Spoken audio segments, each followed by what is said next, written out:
ছোট মাছের ভুনা কেন জানি না আমার একটু বেশি ভালো লাগে। আর বাড়িতে যখনই মাছ কিনে নিয়ে আসা হয় আমি সবসময় এই ভুনা রান্নাটাই বেশিরভাগ সময় করে থাকি। বিশেষ করে ট্যাংরা মাছ আর গুচি মাছ। আর সেই মাছের ভেতরে যদি ডিম থাকে তাহলে তো কোনো কথাই নেই। আসসালামু আলাইকুম, কী অবস্থা সবার? আজকে আপনাদের ভাইয়া বাজার থেকে মাছ কিনে নিয়ে আসছে। মাছগুলো হলো ট্যাংরা মাছ। মাছগুলোর সাইজ ছিল অনেক বড় বড় সাইজের। আর এই কয়েকটা মাছ কাটতে যে আমার এতটা সময় লাগবে আমি এটা ভাবতেই পারিনি। প্রত্যেকটা মাছের ভেতরে পেট ভর্তি ডিম ছিল আর তেল ছিল।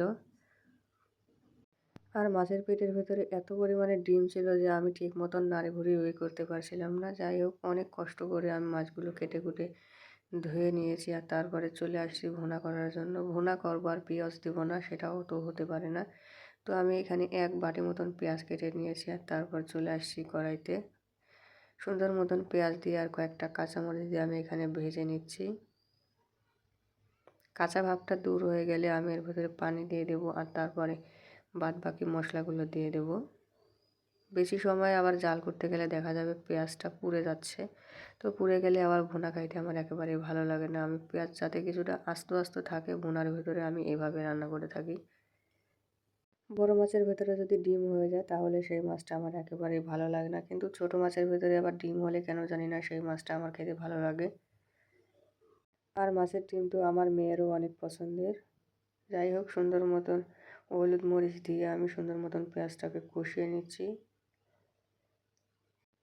বাড়িতে মেহমান আসলে শুধু পেঁয়াজের ভুনা তো ঠিক আছে, কিন্তু যখন সবাই মিলে খাইতে যাই তখন যখন ওর ভিতরে আলু দেওয়া হয় না তখন কিন্তু এটা পোষায় না। যে কারণে আমি এর ভিতরে কিছুটা আলুও দিয়ে দেবো। আজকে আলু দিয়েই রান্না করব, কারণ আমাদের বাড়িতে তো আর মেহমান নেই, আমরাই খাবো। তো সুন্দর মতন মশলাগুলো আমি কষিয়ে নিলাম আর তারপরে এর ভিতরে মাছগুলো দিয়ে দেবো। মাছগুলো বড় সাইজের হওয়ার কারণে আজকে আর হাতে মেখে দিলাম না। আজকে কড়াইতে তেলের ভেতরে কষিয়ে এটাকে আমি রান্না করে নেব। মশলাটা সুন্দরভাবে কষিয়ে নিলাম, মাছগুলো এবার কষিয়ে নেব।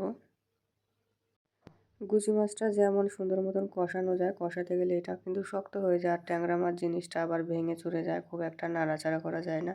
হালকা নাড়া দিয়ে এটাকে রান্না করতে হয়। আর আমি এটাকে আজকে হালকাভাবেই রান্না করে নেব। বেশ অনেকটা পরিমাণে পেঁয়াজ দেওয়ার কারণে আলুগুলো আমি আর চাকা চাকা করে কেটে নিয়েছি, কুচি কুচি করিনি।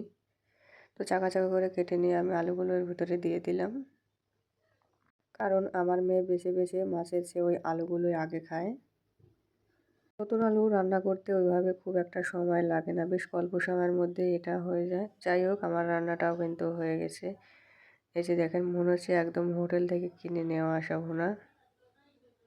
কেমন হয়েছে অবশ্যই জানাবেন। সবাই ভালো থাকবেন। আল্লাহ হাফেজ।